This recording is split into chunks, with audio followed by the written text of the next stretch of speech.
Hello students, chapter number 13 जो हम class 10th में पढ़ेंगे वो है surface area and volumes. Class 9th में भी आप इसी चैप्टर को 13th नंबर पे ही पढ़ के आए हैं। वहाँ पर इन चैप्टर्स में जो आपके पास जो भी ज्योमेट्री आपने पढ़ी है उनसे रिलेटेड फार्मूला सब बताए गए थे। हम एक बार आपको रिवाइज कराते हैं। पहले फार्मूला देखेंगे। आप ज्योमेट्री की अगर बात करें तो वहाँ पर आपने क्यूबॉइड देखा होगा, क्यूब के फार्मूले लगाए होंगे। राइट सर्कुलर सिलेंडर, कोन, स्फेयर और हेमिस्फेयर, ये जो ज्योमेट्री हैं इनके बारे में पढ़ा होगा। इनसे रिलेटेड फार्मूलों को भी अप्लाई किया होगा। तो वहाँ पर आपने जनरल टर्म्स में यहाँ पर LSA देखा होगा, या हम जिसे CSA यानी कर्व्ड सरफेस एरिया भी बोलते हैं। और इन्हीं फिगर्स का आपने TSA निकाला होगा और वॉल्यूम भी फाइंड किया होगा। तो इन फार्मूलों को हम यहाँ पर देखें। सबसे पहले क्यूबॉइड का अगर हम LSA देखते हैं तो वो होगा 2l+b/h। फिर अगर हम TSA देखेंगे क्यूबॉइड का तो ये हो जाएगा 2bh + lb+bh+lh हो जाएगा। नेक्स्ट अगर इसका वॉल्यूम देखते हैं तो ये होगा l/b/h। यहाँ पर l इसकी लेंथ है, b इसकी ब्रेथ है और h इसकी हाइट हो जाएगी। सिमिलरली अगर हम क्यूबॉइड की बात करें तो क्यूबॉइड के लिए LSA जो होगा वो 4a² होगा, TSA जो होगा वो 6a² होगा और वॉल्यूम इसका a³ हो जाएगा। a यहाँ पर किसी भी क्यूब की एज हो जाएगी। फिर हम राइट सर्कुलर सिलेंडर की बात करेंगे तो सर्कुलर सिलेंडर के लिए जो उसका CSA यानी कर्व्ड सरफेस एरिया होगा वो होता है 2πRh। देन उसका TSA जो होता है वो होगा 2πr ब्रैकेट में h+r और इसका वॉल्यूम होता है πr²h। यहाँ पर r रेडियस है, जो नीचे सर्कल दिया होगा ये इन दोनों सर्कल की रेडियस होगी और h इसकी हाइट हो जाएगी। नेक्स्ट हम बात करेंगे कोन की। तो कोन के लिए उसका CSA यानी कर्व्ड सरफेस एरिया हो जाता है πr/l। l यहाँ पर इसकी स्लैंट हाइट है, h इसकी हाइट है और ये जो r है ये नीचे दिए हुए जो सर्कल है उसका रेडियस हो जाएगा। इसका TSA होता है πr ब्रैकेट में l+r और इसका वॉल्यूम होता है 1/3πr²h। यहाँ पर r रेडियस है, h हाइट है। l की अगर बात करें तो यहाँ PGT के थ्रू हम यहाँ पर l के लिए डायरेक्ट एक फार्मूला बना सकते हैं, डेराइव कर सकते हैं with the help of PGT यानी पाइथागोरस थ्योरम। तो l = हो जाएगा √r² + h²। हम l को स्लैंट हाइट या लेटेंट हाइट के नाम से जानते हैं। नेक्स्ट फिर स्फेयर है, आपने पढ़ा रखा है। तो स्फेयर के लिए CSA और TSA सेम हो जाएगा, ये होगा 4πr² और इसका वॉल्यूम होगा 4/3πr³। r यहाँ पर उस स्फेयर की रेडियस हो जाएगी। नेक्स्ट जो है अगला फिगर हमारे लिए हेमिस्फेयर हो जाएगा। तो हेमिस्फेयर पर इसका CSA होगा 2πr² और जो TSA होगा वो होगा 3πr²। नेक्स्ट वॉल्यूम की बात करेंगे तो ये होगा 2/3πr³। r हेमिस्फेयर की रेडियस हो जाएगी। नेक्स्ट एक आपके पास फिगर है हेमिस्फेरिकल शेल। तो इसके लिए आपके पास जो CSA है ये होगा 2π ब्रैकेट में r² + स्मॉल r²। तो यहाँ पर आपको ध्यान ये देना है कि अगर हम देखें फिगर में हमारे पास दो रेडियस बन रहा है, एक एक्सटर्नल रेडियस होगा, एक इंटरनल रेडियस होगा। तो जो एक्सटर्नल रेडियस है उसे हम कैपिटल R से डिनोट करेंगे और जो इंटरनल रेडियस है उसे हम स्मॉल r से डिनोट करेंगे। तो यहाँ पर इसका TSA फिर इस हिसाब से हो जाएगा 3π ब्रैकेट में कैपिटल R² + स्मॉल r² और इसके लिए वॉल्यूम हो जाएगा 2/3π in bracket r³ capital R³ - small r³। और एक पॉइंट आपको यहाँ पर याद रखना है कि कभी भी अगर हम किसी भी सॉलिड को कन्वर्ट करते हैं किसी दूसरे सॉलिड फिगर में तो उसका वॉल्यूम हमेशा सेम होता है। इन फार्मूले की हेल्प से आपको क्वेश्चंस लगाने हैं। चलेंगे हम अपनी एक्सरसाइज फर्स्ट की तरफ। तो फर्स्ट एक्सरसाइज में आपको यहाँ पर कुछ क्वेश्चंस या दिए रहेंगे, कुछ टॉपिक्स दिए रहेंगे। उसमें अगर हम टॉपिक की बात करें तो फर्स्ट एक्सरसाइज में आपको बताया गया कि हम फिगर को अगर कंबाइन कर रहे हैं 9th क्लास और 10th क्लास के इस चैप्टर में डिफरेंस इसी चीज़ का है कि यहाँ पर आपको एक साथ जो फिगर्स हैं उनको कंबाइन कर दिया गया और उसके बाद उन फिगर्स में आपको उनका एरिया या वॉल्यूम निकालना है। तो जो फर्स्ट एक्सरसाइज है यहाँ पर आप कंबाइंड जो फिगर्स हैं उनके एरिया को फाइंड आउट करेंगे। तो एक्सरसाइज 13.1 इसका फर्स्ट क्वेश्चन हम देखेंगे। फर्स्ट क्वेश्चन में कह रहा है 2 cubes each of volume 64 cm³ are joined end to end, find the surface area of the resulting cubes. यानी दो क्यूब्स हैं जिनका वॉल्यूम 64 सेंटीमीटर क्यूब दिया हुआ है उनको इंड टू इंड ऐड कर दिया गया है, जो ज्वाइन कर दिया गया है। तो अब हमारे पास जो फिगर बनेगा, जो क्यूबॉइड बनेगा, हमें उसका सरफेस एरिया बताना है। तो यहाँ पर थोड़ा सा टेक्निकली पॉइंट दिया, टेक्निकल क्या इन्वर्ट दे दिया गया है, डायरेक्ट ना दे करके किया क्या गया कि वॉल्यूम ऑफ क्यूब दिया है 64 सेंटीमीटर क्यूब। सपोज कर ले, ये देखिए हमारे पास फिगर बना हुआ है, तो ये एक क्यूब था। तो अगर ये क्यूबॉइड है तो हमारे पास एल होना चाहिए, बी होना चाहिए और एच होना चाहिए। तो उसके लिए हमें देखना क्या रहेगा, यहाँ पर हम क्यूब वॉल्यूम ऑफ क्यूब का फॉर्मूला था h⁻³ इज इक्वल टू 64। तो यहाँ से देखेंगे एच हमारा 4 सेंटीमीटर आ जाएगा। तो अगर हम देखें ध्यान से तो ये 4 है, ये 4 है और ये भी साइड 4 है, लेकिन ये 4 और ये 4 मिलाएंगे तो देखेंगे इसकी कंप्लीट एल जो है वो 8 हो जाएगी, क्योंकि ये 4 और 4 प्लस 8 हो जाता है। तो हमारे पास जो नया फिगर बना है तो उसके लिए डायमेंशंस 4,4,8 हो जाएंगी। अब हम किसी को भी एल बी एच लेट कर सकते हैं और यहाँ पर हमने वो फार्मूला अप्लाई कर दिया। फार्मूला अप्लाई करने पर हमारा जो सरफेस एरिया होता है क्यूबॉइड्स का वो होता है 2 bracket L B plus B H plus H L. इसको पुट कर देंगे यहाँ पर, जो एल के प्लेस पर एल, बी के प्लेस पर बी और एच के प्लेस पर एच। तो यहाँ पर हमारे पास इसको कैलकुलेट करेंगे तो आंसर आएगा 160 सेंटीमीटर स्क्वायर। यही हमारे जो हमारा क्यूबॉइड बना है उसका आंसर हो जाएगा। Next question number second question की तरफ चलेंगे। सेकंड क्वेश्चन देखते हैं। लिखा हुआ है a vessel is in the form of a hollow hemisphere mounted by a hollow cylinder. The diameter of the hemisphere is 14 centimetre and the total height of the vessel is 13 centimetre. Find the inner surface area of the vessel. यहाँ पर एक vessel जो है वो hollow hemisphere के साथ और hollow cylinder को एक साथ माउंटेड कर दिया गया, यानी उन दोनों को एक के ऊपर एक रख दिया गया। फिगर पर अगर आप ध्यान से देखें तो ये आपका सिलेंडर है और उसके ऊपर एक हेमिस्फेयर है। बोला गया है कि इस हेमिस्फेयर का जो डायमीटर है वो 14 सेंटीमीटर है। हेमिस्फेयर का डायमीटर 14 था, तो हम ये कह सकते हैं कि उसका रेडियस जो है वो 7 हो जाएगी, क्योंकि डायमीटर जो होता है वो रेडियस का डबल होता है। और टोटल हाइट यहाँ पर 13 दी हुई है, यानी यहाँ से लेकर के यहाँ ये कंप्लीट हाइट दी है 13।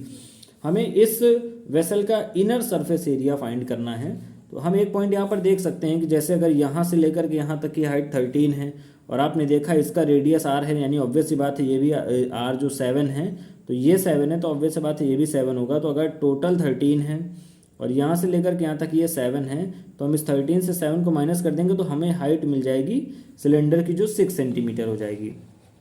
आगे देखते हैं, यही लिखा हुआ है height of hemispherical part radius. देखा जाए यहाँ पर रेडियस है तो वही इसकी हाइट भी होगी, ऑब्वियस सी बात है। तो ये हो जाएगा 7 सेंटीमीटर। तो अगर हम केवल सिलेंड्रिकल पार्ट यानी केवल इतने की हाइट निकालना होगा तो इस कंप्लीट 13 से 7 को माइनस कर देंगे तो हमारा सिलेंड्रिकल पार्ट की हाइट आ जाएगी। ये हमारा आ गया 6 सेंटीमीटर। अब आगे देखें, अगर हमें इनर सरफेस एरिया या इस वेसल का हमें सरफेस एरिया निकालना है तो करेंगे क्या, जो सिलेंड्रिकल पार्ट है इसका CSA निकालेंगे और जो हेमिस्फेरिकल पार्ट है इसका CSA निकालेंगे और उन दोनों को ऐड कर देंगे। तो यहाँ पर हमने लिखा inner surface area of the vessel is equal to CSA of cylindrical part plus CSA of hemispherical part. तो इसका CSA सिलेंड्रिकल जो CSA होता है 2πRH प्लस हेमिस्फेयर का जो CSA होता है 2πr²। इन दोनों को यहाँ पर हमने पुट किया, पाई के प्लेस पे 22/7, r के प्लेस पर हमारे लिए 7 हो जाएगा, 7 पुट कर देंगे। और h के लिए अगर हम देखें, अगर जैसे हम वेसल में हमारा जो सिलेंडर है इसकी हाइट हमने 6 निकाली थी, तो h के प्लेस पर यहाँ 6 पुट कर देंगे प्लस 2π, r के प्लेस पर यहाँ पर हम पुट करेंगे 7। तो r² यानी 7 × 7 इसको सॉल्व करेंगे, आंसर आ जाएगा 572 centimetre square. So the area of the vessel is equal to हो जाएगा 572 सेंटीमीटर स्क्वायर। नेक्स्ट देखेंगे क्वेश्चन नंबर 3। थर्ड क्वेश्चन है a toy is in the form of a cone of radius 3.5 centimetre mounted on a hemisphere of same radius. यानी एक toy जो है वो बनाया गया जो कोन और रेडियस को, कोन की रेडियस जिसकी 3.5 सेंटीमीटर दी हुई है और एक हेमिस्फेयर है जिसकी रेडियस भी सेम यही है यानी 3.5 है। उन दोनों को माउंटेड करके बनाया गया, यानी उन दोनों को एक दूसरे के ऊपर रख दिया गया और एक टॉय बनाया गया, एक फिगर बनाया गया। अगर टोटल हाइट उस टॉय की 15.5 है तो हमें total surface area of toy बताना है। हम आपको फिगर दिखाते हैं। देखिए, एक यहाँ पर हमारे पास कोन दिया हुआ था, तो कोन हमने ये बनाया, कोन दिया हुआ है यहाँ पर जिसकी रेडियस दी हुई है। और नेक्स्ट अगर हम बात करें यहाँ पे, उसी के साथ एक हेमिस्फेयर दिया हुआ है। टोटल हाइट हमारे पास 15.5 दी हुई है और 3.5 उसकी रेडियस दी है, यानी यहाँ से ले करके ये जो है ये 3.5 है, चाहे हम ये बोल दें या ये बोल दें, ये कितना है 3.5। तो अगर हम टोटल 15.5 से 3.5 को माइनस कर देंगे तो हमें हाइट पता चल जाएगी कोन की। ये हाइट आ जाएगी हमारी 12। 15.5 से 3.5 को माइनस करने पर ये हाइट आएगी हमारे पास 12। अब हमें यहाँ पर ये पता करना है इस टॉय का हमें टोटल सरफेस एरिया निकालना है।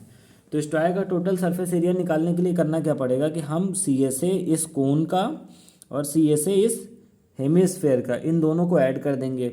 तो CSA के लिए फॉर्मूला हमारे पास जो है कोन, इसका फॉर्मूला होता है पाई RL,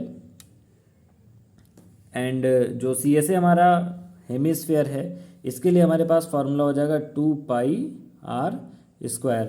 तो यहाँ पर देखें, यहाँ पर तो हमारे पास R अवेलेबल है, यहाँ पर भी हम देखें R अवेलेबल है, लेकिन L फाइंड आउट नहीं कर पाए अभी हम। तो L के लिए आपने अभी थोड़ी देर पहले फॉर्मूला पढ़ा था, L इक्वल टू हो जाता है √h² + r²। तो h यहाँ पर 12 आपने निकाल लिया है, r यहाँ पर होगा 3.5, तो हम L निकाल लेंगे। यहाँ पर देखते हैं स्लैंट हाइट या L के लिए √r² + h² होता है। R आपने देखा 7/2 कर देंगे, या 3.5 जो दिया हुआ है इसे 7/2 कर दिया, तो 7/2 होल स्क्वायर + 12 होल स्क्वायर। इसको सॉल्व करेंगे तो हमारे पास आ जाएगा 25/2, यानी हमारा जो स्लैंट हाइट आ गई है वो 25/2 आ गई है। अब अभी मैंने जैसा आपको बताया कि यहाँ पर हम 2πr² यानी इसका CSA और πrl यानी इस कोन का CSA, इन दोनों को आपस में ऐड कर देंगे। तो यहाँ पर हम ऐड करते हैं, यानी अगर हमें उस टॉय का एरिया निकालना है तो CSA ऑफ कोनिकल पार्ट और हेमिस्फेरिकल पार्ट को हम इन दोनों के CSA को ऐड कर देंगे। पाई के प्लेस पे 22/7 रख दिया, R के प्लेस पे 7/2 हमने यहाँ पर निकाला था, R = 7/2। ये देखिए यहाँ पर हमने निकाला हुआ है, तो इसी R की वैल्यू को यहाँ पर हम पुट कर देंगे।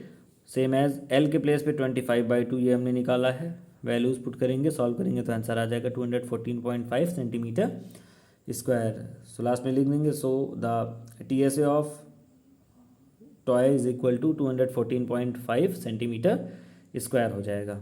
Next question number 4 important question है।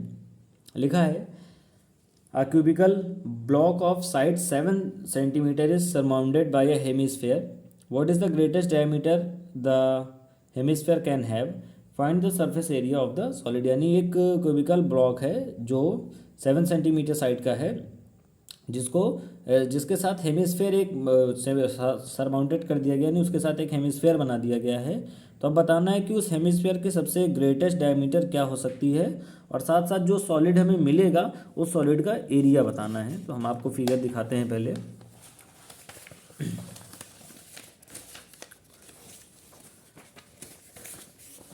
फिगर देखेंगे ध्यान से, यहाँ पर हमारा जो वो बॉक्स है उस बॉक्स को हमने यहाँ पर बनाया, तो 7 सेंटीमीटर, ऑब्वियस सी बात है हर तरफ उसमें 7 सेंटीमीटर ही होगा। तो अगर हम जनरली देखें यहाँ पर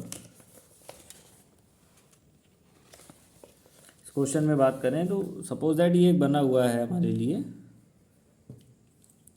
अगर हम इसको ऊपर से, ऊपर के फेस से देखेंगे तो ये ऐसे दिया रहेगा, ऐसे दिखेगा। तो इसमें हेमिस्फेयर हम ऐसे रख सकते हैं कि वो पूरी तरह से इसमें चारों तरफ से चारों तरफ से दिख रहा हो, चारों तरफ टच हो रहा हो। तो यहाँ पर जो अगर हम एटमोस्ट देखें या सबसे लॉन्गेस्ट देखें तो ये हो सकता है, ये लेंथ जो ऑलरेडी आपको पता है ये 7 है, यानी उसका हम डायमीटर ये कह सकते हैं कि सबसे जो पॉसिबल लॉन्गेस्ट या ग्रेटेस्ट डायमीटर है वो 7 हो सकता है, क्योंकि ये डायमीटर सबसे आपका ग्रेटेस्ट, चाहे ऐसे देखिए चाहे ऐसे देखिए, ये साइड भी, अब ये क्यूब है तो ये 7 है, ऑब्वियस सी बात है ये भी 7 होगा, तो इसलिए ये भी कितना आ जाएगा 7। तो हम ये कह सकते हैं कि हम ऑब्जर्व करेंगे इस फिगर को देखते हुए कि जो हमारा जो ग्रेटेस्ट डायमीटर है जो पॉसिबल हो सकता है वो 7 सेंटीमीटर का हो सकता है। लिख देंगे for the figure it can be observe that the greatest diameter possible for such hemisphere is equal to the cubes edge that is 7 centimetre, यानी उसके एज के बराबर हो सकता है। चलिए अब आगे देखते हैं, हमें इसका, इस जो सॉलिड बना इसका TSA भी निकालना है। तो TSA की अगर हम बात करें तो हमारे पास ये सरफेस एरिया रहेगा क्यूबिकल पार्ट का, ये दिया हुआ है, और उसमें हम देखेंगे तो हमारा हेमिस्फेयर जो है इसका CSA भी आएगा। लेकिन अगर एक बात ध्यान दें तो जब हम फिगर बनाएंगे इस क्यूब में तो हमारा जो ये जब फिगर बनेगा तो उसमें जैसे आप यहाँ पर देखिए ध्यान से, उस हेमिस्फेयर के नीचे का जो ये पोर्शन है वो नहीं रहेगा, क्योंकि वो इनर पोर्शन में आ जाएगा, वो हमारे सरफेस इसमें TSA में नहीं आएगा सॉलिड के। तो करना क्या रहेगा, हमारे इस हम टोटल जो क्यूबिकल पार्ट है इसका सरफेस एरिया निकालेंगे, इस हेमिस्फेयर का CSA निकालेंगे, लेकिन उसके बाद इसमें से ये जो ये हमारा बना हुआ है जो बेस है हेमिस्फेरिकल पार्ट का, इसको माइनस करेंगे। तो देखिए ध्यान से, ये एक सर्कल बन रहा है, यानी हमारे पास एक सर्कल का एरिया को माइनस करना होगा।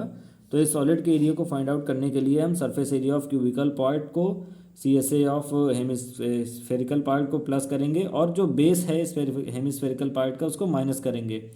तो क्यूबिकल पार्ट का फॉर्मूला होता है 6 इंटू साइड स्क्वायर, और CSA हेमिस्फेरिकल का होता है 2πr², तो हमने वो लिख दिया। और जो हेमिस्फेरिकल पार्ट का बेस है, यानी ये जो सर्कल दिख रहा है, इस सर्कल का फॉर्मूला था πr², तो यहाँ पर उसे माइनस कर देंगे। अब देखेंगे 2πr² माइनस r² है, तो प्लस माइनस माइनस होता है, साइन ग्रेटर नंबर का होता है, तो ये होगा 6 साइड स्क्वायर या एज स्क्वायर प्लस ये हो जाएगा 2πr² में से 1πr² माइनस करेंगे तो बचेगा प्लस में πr²। अब यहाँ पर हम वैल्यू पुट कर देंगे, एज हमें पता है यहाँ पर हमारी 7 हो जाएगी, प्लस पाई और r हमारी 7/2 होगी, जैसा भी आपने निकाला था, हो जाएगी 7/2। इसको सॉल्व करेंगे, आंसर आ जाएगा 332.5 सेंटीमीटर स्क्वायर। यानी आपकी जो इस गिवन सॉलिड या जो सॉलिड आपको मिला है उसका एरिया जो हो जाएगा वो हो जाएगा 332.5 centimetre square. Next question number 5 देखेंगे, लिखा है hemispherical depression is cut off from one face of a cubical wooden block such that the diameter L of the hemisphere is equal to the edge of the cube. Determine the surface area of the remaining solid. यानी बताया गया कि कोई एक cube है जिसकी side जो है वो L है। अब कैसे देखेंगे कि यहाँ पर उसने ये बताया कि एक हेमिस्फेरिकल पार्ट जो है कट किया गया। अगर हम देखें कोई भी एक बॉक्स है, ये ऐसे यहाँ से एक पार्ट कट किया गया, लेकिन उसने एक चीज़ और बताई कि जो डायमीटर है उस हेमिस्फेरिकल का वो इक्वल है क्यूब के एज के बराबर। यानी हम अगर देखें तो ये हमारा डायमीटर कुछ ये हेमिस्फेयर ऐसा बनेगा और ये इसकी एज, ये इसकी डायमीटर हो जाएगा। तो डायमीटर अगर उन्होंने L बताया तो ऑब्वियस सी बात है वो साइड के ही इक्वल होगा, यानी एच के इक्वल होगा, तो ये भी हमारा L हो जाएगा। तो हम यहाँ से कह सकते हैं कि डायमीटर ऑफ हेमिस्फेयर इक्वल होगा एज ऑफ क्यूब, जो कि L दिया हुआ है क्वेश्चन के। आगे कह रहा है कि हमें सरफेस एरिया बताना है रिमेनिंग सॉलिड, यानी ये लूप निकल जाने के बाद जो हमारे पास फिगर बना है, फिगर में देखे ध्यान से कि ये लूप निकल गया, तो अब जो हमारे पास फिगर बचा है, सॉलिड बचा है, इसका हमें एरिया बताना है। तो देखते हैं, आइए क्वेश्चन नंबर 5 यहाँ पर देखें। अच्छा, डायमीटर आपके पास L है तो उसकी अगर हम रेडियस निकालेंगे तो रेडियस हो जाएगा L/2। आप जानते हैं D/2 करेंगे तो रेडियस आ जाता है। अब हमें टोटल सरफेस एरिया निकालना, तो उसमें क्यूबिकल पार्ट के सरफेस एरिया में हेमिस्फेयर के पार्ट को अभी हम ऐड करेंगे और बेस जो हेमिस्फेरिकल पार्ट है उसको माइनस कर देंगे, जैसा अभी अपने प्रीवियस क्वेश्चन में भी किया था। फिर से एक बार बता दें, जैसे ये आपके पास ये फिगर बना हुआ है, तो यहाँ से अगर हमने ये ऐसा कुछ बनाया ये, तो इसमें से हमारा ये जो पार्ट निकलेगा, तो यहाँ पे ये करेंगे क्या, क्यूबिकल पार्ट है इसका हम सरफेस एरिया निकालेंगे, हेमिस्फेयर के सरफेस एरिया को ऐड करेंगे, और ये जो एक बेस पार्ट है इसको भी यहाँ से हम फिर माइनस कर देंगे। फॉर्मूला पुट कर देंगे 6h² plus 2πr² minus πr² is equal to, plus minus minus होगा, 2πr² से πr² माइनस करेंगे तो प्लस में πr² होगा, वैल्यू यहाँ पर पुट कर देंगे। अब यहाँ पर लिखेंगे TSA, तो अब हमें पता है एज हमारी L है, तो हो जाएगा 6L² plus pi into R, अभी हमने देखा यहाँ पे L/2 होगा, तो यहाँ पर लिख दिया L/2 होल स्क्वायर। इसको सॉल्व करेंगे तो हो जाएगा 6L² plus pi L² upon 4। तो यहाँ पर इसका हम LCM ले लेंगे, या हम अगर देखें तो कॉमन भी ले सकते हैं, जनरली LCM लेकर के हमने बाहर लिख दिया, तो आ जाएगा 24 plus pi into L² upon 4 unit square, यही इसका एरिया हो जाएगा।